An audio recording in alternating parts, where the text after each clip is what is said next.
civil war. Grab your guns and your hardware. Never close your eyes in the bomber chair. The hard I'm Jake. I'm Tom. And we are VIMTV Velocities in Music, the best kept secret in music reviews. Today, very excited to review the latest release from Wu-Tang Clan member, which is really more like Wu-Tang Collective nowadays. Yeah. Ghostface Killah, 12 Reasons to Die. Ghostface Killah, he came out with, this is his 10th album. That's just crazy. That's just crazy. This guy's and that's just as a solo artist, too. Yeah. Not to mention all the work he's done with as collaborations with other artists or as Wu-Tang Clan. But Ghostface Killah, we actually reviewed Apollo Kids. That album came out in late 2010. We reviewed it in early 2011. And that was, I think we liked that album pretty well. And that had, it wasn't an album. 12 Reasons to Die. The first thing you have to know about this is it's a concept album. We'll get more into that in a second. Whereas Apollo Kids was more of a compilation of a lot of tracks. Just it was track by track. It was much more sample based. It focused more on hooks, where this is definitely a different sound that he went for here.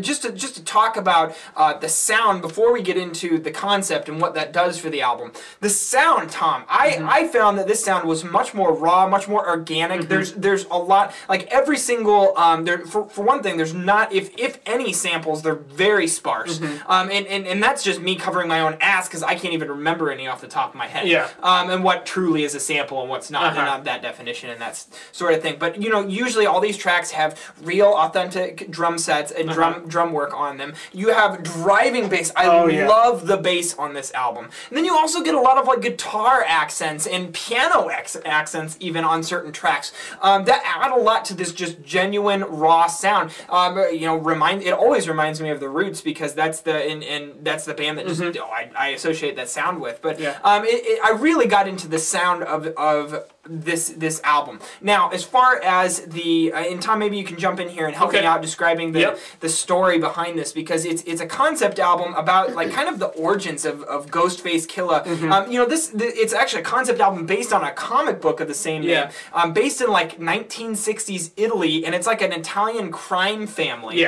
And like Ghostface Killah gets betrayed, and you can get way more into the story if you dig through the lyrics and stuff. He comes back to life, basically. He's killed by this crime family. He comes back to life as the Ghostface Killah to seek his revenge. And his body gets pressed into 12 albums. And then when they're played, then he comes back to life. That's just awesome. I don't care who you are. That's freaking awesome. Who can't get behind that? And it's all summed up in 12 Reasons to Die. It's like the title track that closes the album.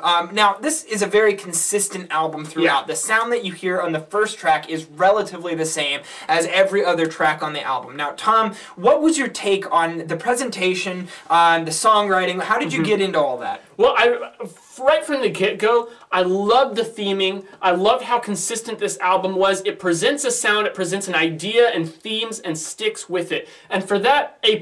I mean, A+ as far as that execution is concerned. The execution of the concept album, they absolutely nailed. From there, you just have to kind of move to how the rap works. Because this thing, I mean, and it's almost one of those albums where the concept rises above all the other musical aspects that we usually talk about. And he fits a lot of soul singing in here, which is really cool because it sounds kind of like rainy and gloomy, almost like, the singers aren't part of the actual story, but they're like the narrators that come in and tell like the segues, which in that regard, this actually reminds me a lot of like a gangster rap version of like Curtis Mayfield's soundtrack Superfly. It's this whole soul thing going. It tells a story about one particular character. You get the RZA narrating all the way through, which is awesome. Which he's in everything now. He's on James Blake. He's on this. No kidding. He does a great job. So from there, though, my only complaint is that I just felt like there weren't many tracks that blew me away. I loved it throughout, but I came off of it at the end not really remembering track by track. I didn't feel like there were a lot of highlights. One big highlight for me was track 4, Blood on the Cobblestones, and that's mostly because those first few tracks are a little slower. And then the beat to Blood on the Cobblestones picks up, and it's just so much more subdivided, so much more moving in the drums, and it just gets that energy going. And I thought that was a really cool bit of contrast in there. It helped drive the album a little more. But other than that, I mean, I think that the rapping was a little hit and miss. There were some spots I really liked, and some spots where I felt like they kind of let the story go too far to the point where it made it actually distracted from the music. Yeah, and the music suffered for it. Flat out, Ghostface and some of the guest spots, like I know you mentioned in one of my favorite tracks, The Center of Attraction. Now, I like that track a lot based on the story. It's kind of it's a pivotal part of the story. Absolutely. With the girl coming into the scene. Yeah. But you know, guest artist Capadonna on that. Yeah, I really didn't like Capadonna's guest spot. And I mean, when you break it down, there are a lot of moments where the rap delivery, the hip hop delivery, and the rhymes themselves are lackluster, mediocre at best. And there are other times where it's good too. But in hip hop music, you generally have less to analyze and pick apart. Then you went on a very expansive indie rock or rock album or opera or even pop music. You know, there's just less to pick apart because it's more minimalistic. It's more focused on a very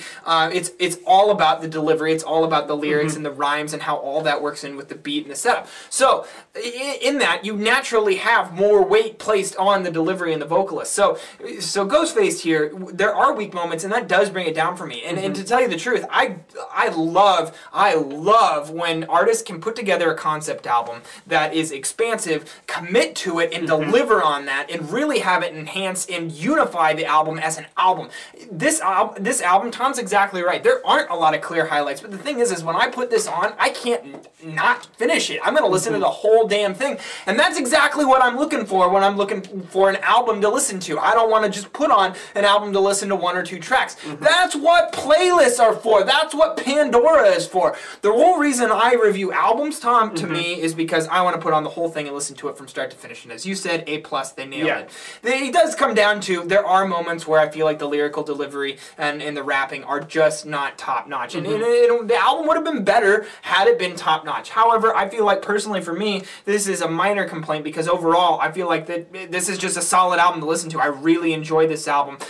Less than when I was first getting into it, you know, as I reached like the 5th and 6th listen, I was not liking this quite as much. So I came down on it a little, but I think I settled around an 83. I'm going to go 76. Very good. So, actually, Tom and I talk about this all the time, but a difference between like low 80s and mid to upper 70s score for us, that's a pretty big disagreement, actually, because there's a lot of range in there. Obviously, if we look at our best worst page on our website, www.velocitiesmusic.com, you will see that there is just a huge girth of albums in the upper 70s range, and that's because that's a really critical mass point for us. As kind of the center of the bell curve. Absolutely. And that really defines what albums are upper echelon and what aren't. And so that's kind of the spot where a lot of them that don't quite reach that upper echelon reside. And I feel like Ghostface, you could argue that this album fits that. And I think that some people are going to, the people who, like us, like me, I definitely care way more about the album listen. And that pushes it up. Yeah, and that is just a big difference in the way we listen to music. Totally. You do tend to focus on that album listen. I just prioritize it higher. And for me, yeah, exactly. And for me, if there aren't those clear highlights, those songs that really keep me coming back, then it doesn't do it quite. But I think we can both agree. The best albums have both. Yes, exactly. The best albums have both. And that's where we end up agreeing. Yeah, and we always find different ways to get to the same spot. What did you guys think about 12 Reasons to Die? Let us know at www.velocitiesmusic.com or youtube.com/velocitiesmusic. As always, follow us on Twitter, like us on Facebook, and let us know what albums from 2013 you've been listening to lately and would like to see us review, because we would love to review them for you. I'm Jake. I'm Tom. And we are VIMTV, moving music critique forward. Hit him with the whip, drag him half a block. Machete or the sock full of padlocks. Chainsaw, switching medication. Stop a nigga.